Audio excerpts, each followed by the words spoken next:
Thank you, Brynn, for your beautiful and friendly introduction. And first I want to thank to the CGC for inviting me to be in this interesting meeting. And I want to remark that the invitation that I received from Rashmi. Thank you, Rashmi, for your invitation. I am very happy to be here. During previous editions, I followed this meeting virtually. That was wonderful, but it was better to be in real life now here.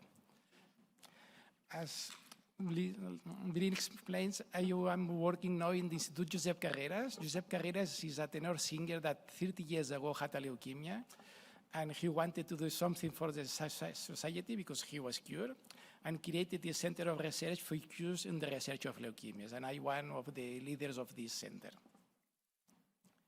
I am very happy to be here. I arrived yesterday. I have to come back tomorrow, a short stay, but I will enjoy the meeting today.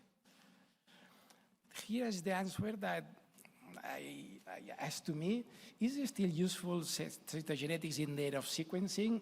My answer is yes, and it still will be useful. It's clear to me. Thank you very much. I can finish now but now we'll begin my talk, and during my talk I will try to convince you, or all of you, or most of you, that cytogenetics is still useful now in the area of sequencing, and will be also useful in the next years. I always want to start with this slide. To perform the best diagnosis of hematologic cancer, we have to integrate the information of laboratory data, clinical symptoms, morphology is very important. Some people suggest that morphology should disappear after sequencing. No, morphology will always be alive.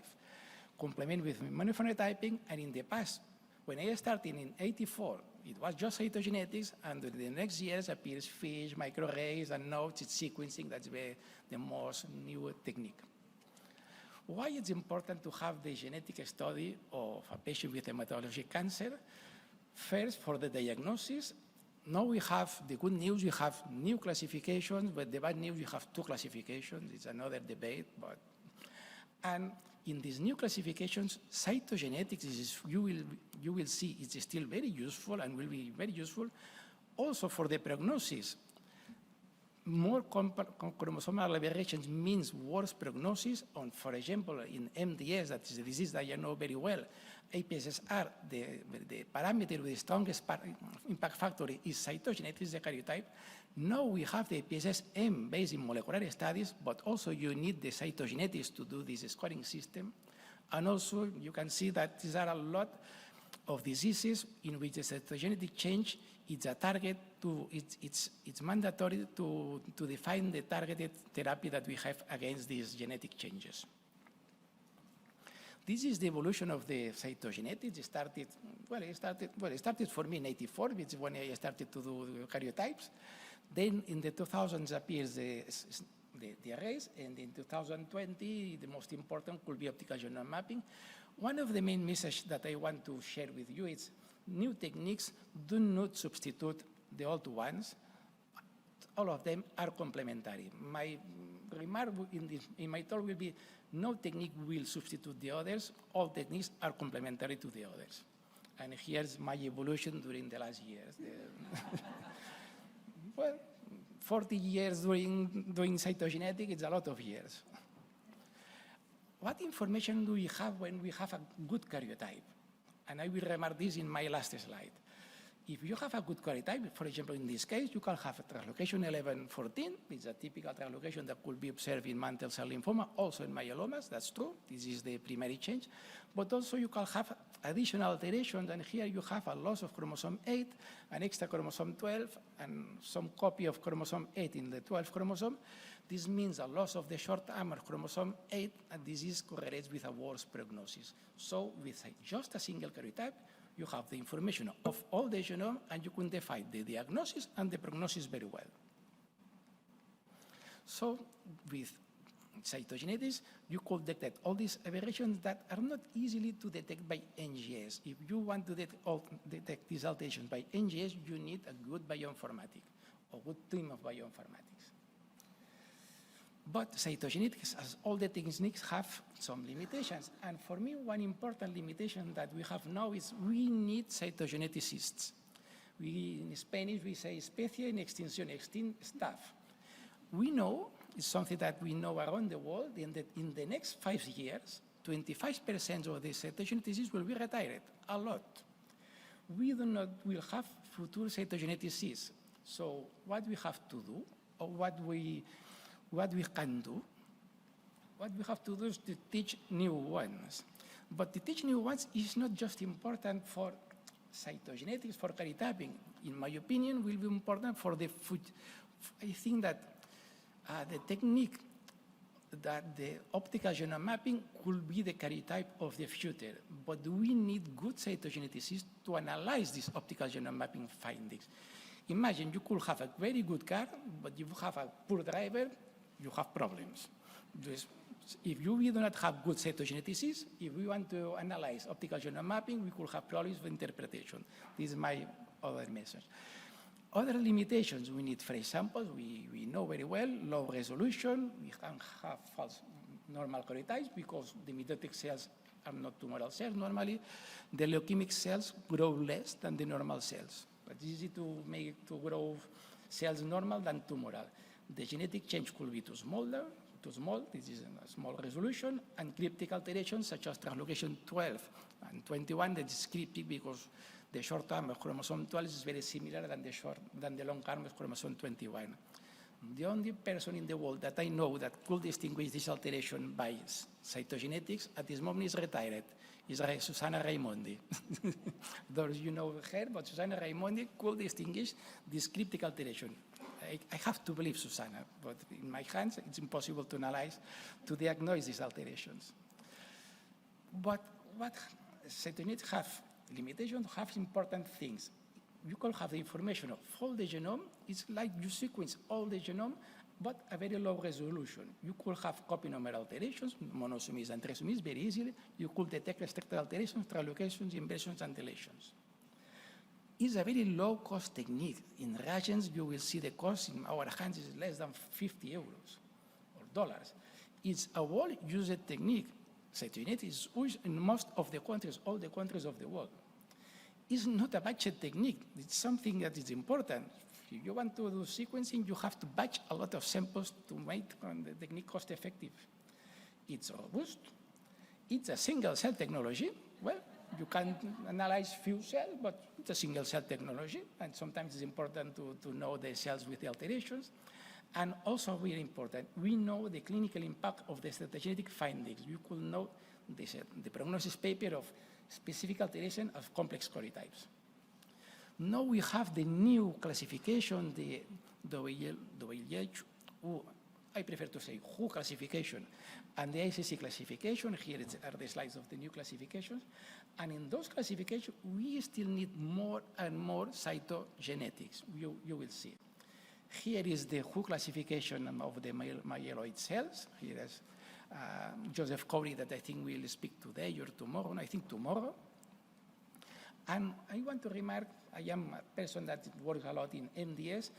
In MDS, you need cytogenetics to define MDS with 5' minus. You need the karyotype. It's important.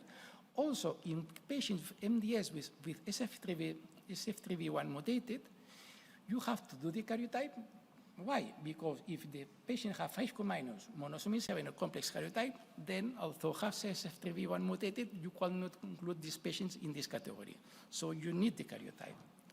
Also, in patients with MDS mutations of TP53, biallelic, later we will comment the term biallelic that I don't like. I prefer the term multi-hit. You need to have the karyotype to know if the patient has a deletion of the short arm of chromosome 17 or the patient has a complex karyotype. Then you could know that the patient has a multi-allelic or multi-hit status of TP53. So we have new diseases according to genetics, but important according to cytogenetics. The same for AML. For AML, you can see that the new WHO classification proposes different entities based in genetic changes, but most of them, quite all, could be detected with a simple karyotype, good karyotype, and you will have most of these entities defined. And in some cases, you should complement with NGS. The same for lymphomas. You could do the good diagnosis with a good karyotype, or if not, with a good FISH test, and then you could have all these entities in lymphomas. According to the ICC, the same. Here is a photo with me and Dan Arber that he came this May in Barcelona. We were in a meeting together. And the same, if you want to diagnose the MDS with 5q-, you need the karyotype. If you want to diagnose MDS with SF3B1 mutated, you should exclude that the patient do not have a 5q-, a monosomy 7, and a complex type. Still, you need cytogenetics. And the same for MDS with mutated T53. You need to know if chromosome 17 have a deletion or have a complex karyotype to say that the patient have a biallelic status of TP53. So you still need the karyotype to define better the status of TP53. And the same for the AML. You need a good karyotype to diagnose all of these different entities. And also, you want to follow the European Leukemia Net proposals first. Karyotyping to define favorable prognosis, adverse, or intermediate prognosis. You need the karyotype. And you could complement now by sequencing. But still, karyotype is very important to define the prognosis of those patients. And I was working in this scoring system. IPSS-M is based in molecular studies. But still, you need the karyotype first to define the genetic aberration, and then you have to complement with the sequencing information, but you still need the karyotype. Or this paper that also we were involved is, we wanted to know if in this paper we published how the status of TP53 have prognosis in paper. And in this paper we spoke about the term multi-hit, one hit, or multi-hit. We do not use the term one allele, one monoallelic or biallelic. I think it's better to speak about multi-hit. Why? We'll see in this diagram. In the left, this is by sequencing, you have two mutations, one in this allele and the other in this allele. This is biallelic, clear. But imagine that the two mutations are in this short term. This is one allele, but two mutations. This is multi-hit. For this reason, we prefer to use the term multi-hit, because it's more clear. But if we want to define better the status of multi-hit, or you should complement with SNP arrays to know if you have an LOH or copy number neutral in the short term of chromosome 17. But you still need cytogenetics or FISH to be sure that the patient do not have a loss of the short term of chromosome 17. So if you want to be sure to diagnose multi-hits patients with TP53, you need to have sequencing, microarrays, and cytogenetics or FISH. And a lot of people ask me, do we need to apply FISH on patients with MDS to know we have a deletions of TP53?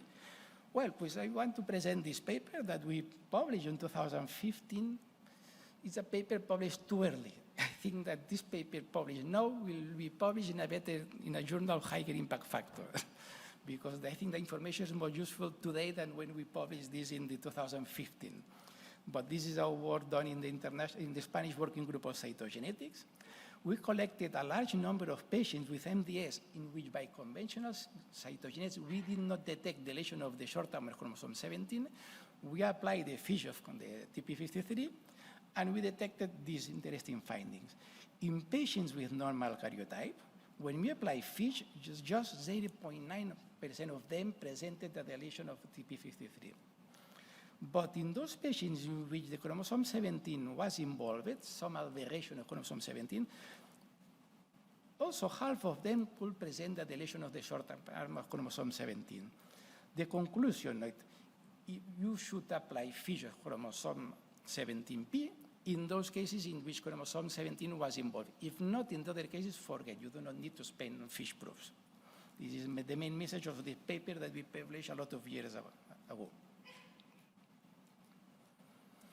So, in which cases we consider that it's important or mandatory to perform cytogenetics? In CML, the detected PH chromosome, it's easy and fast and cheap to be detected by cytogenetics.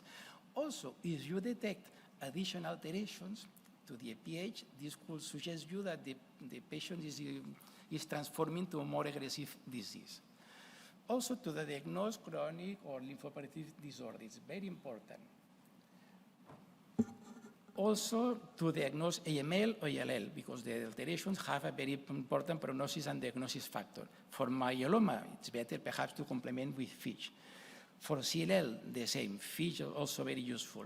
In MDS, you can see the diagnosis of MDS have to be done according to cytogenetics, but the scoring system should have the karyotype information.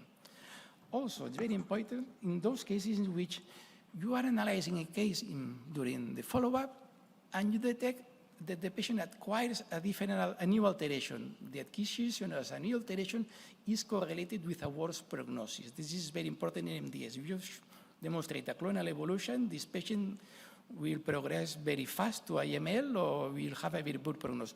Or sometimes you are analyzing a patient that has a myeloma, you follow up this patient for the myeloma, you detect an alteration of 5 minus. So, oh, thanks to the karyotype, you detect that the patient could have a different disease, a new disease. So for this reason, to follow up the patients by karyotyping is also very useful.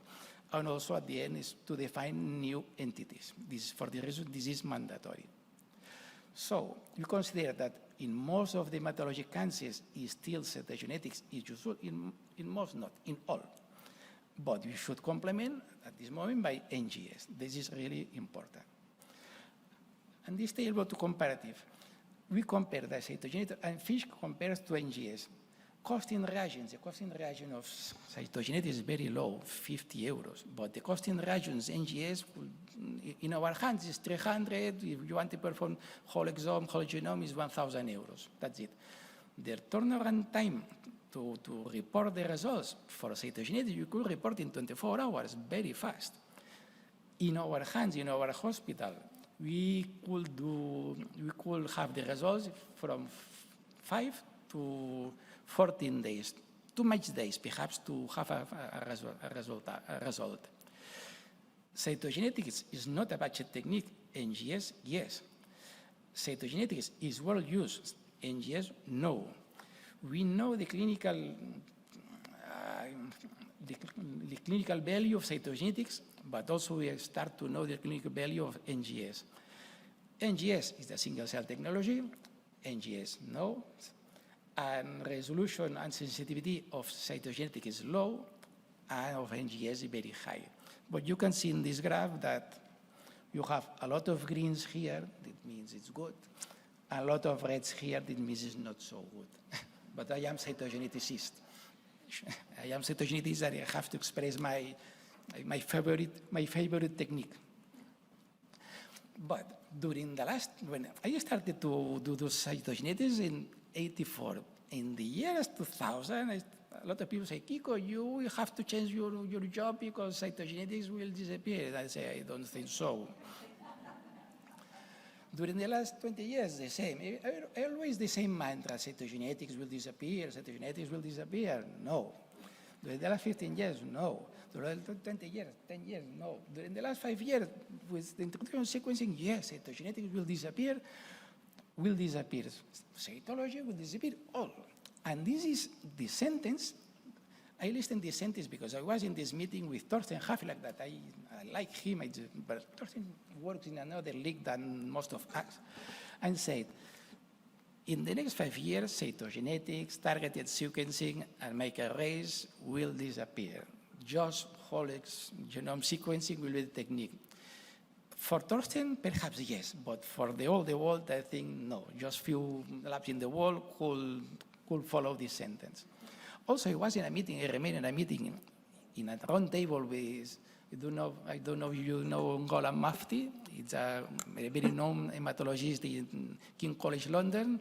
And Ngolam said, the morphology is dead, the morphology is dead.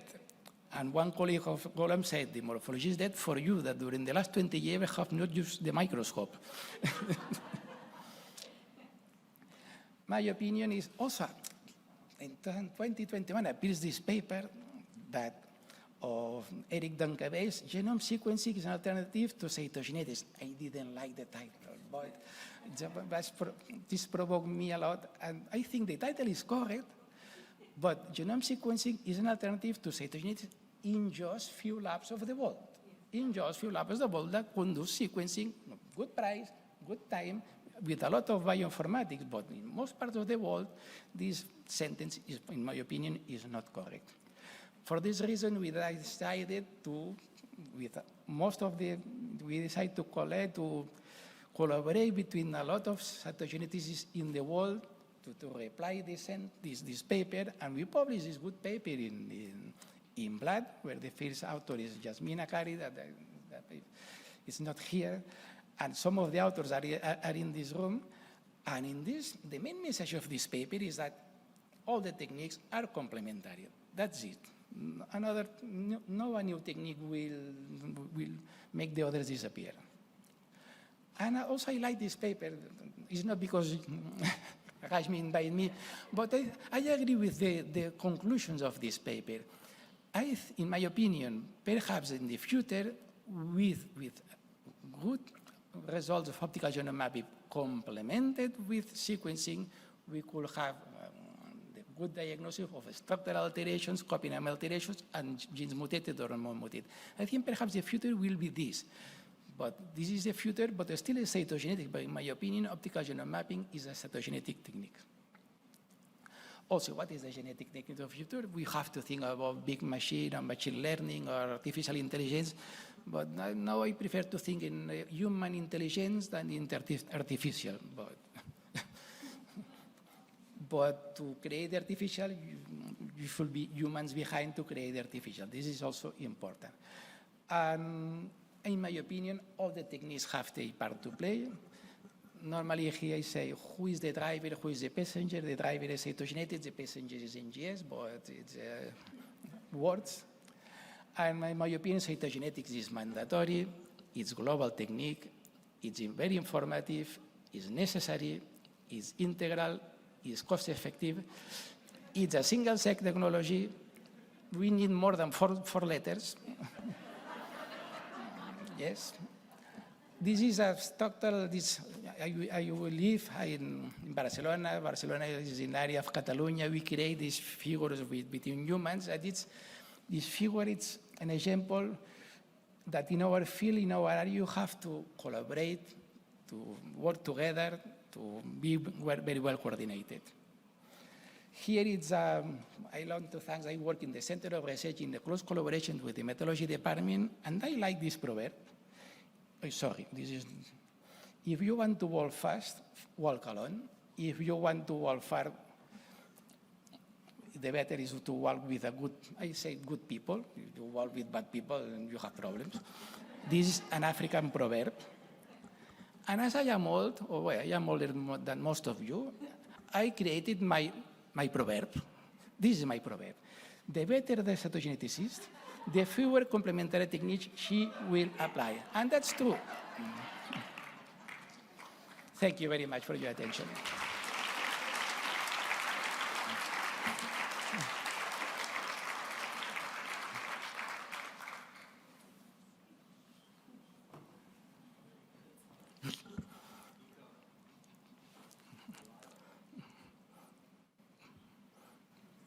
Just taking a bit back. Kiko, thanks for a great talk. Any questions for you? You know, I do want to remind everyone, I was very privileged to work with the late Dorothy Warburton. And for those of you who knew Dorothy, she had the same kind of talk that you used to say that, you know, when she started, she would hear cytogenetics is dead, and then, you know, when FISH came, and then when PCR came, and then, you know, and she said, she used to have this great cartoon with this, you know, it said, eminent scientist states cytogenetics is dead, you know, when FISH came, and then it says, eminent scientist, you know, says, you know, cytogenetics is dead, and then it went on for the whole loads, and finally you saw like a little grave sign and said eminent scientist dead, you know. So the point is that cytogenetics is not, we're not actually defined by the technology. Cytogenetics, as we study it, is how chromosomes interact and are causing cancer. And I guess, you know, we're all going to evolve. It's not necessarily all always going to be G-banding. It's not necessarily always going to be, fish. I think as a profession, it's how we study chromosomes and the different technologies. So, I totally agree with your comments. if there are no other questions for Kiko, I do want to thank him very much for the great talk.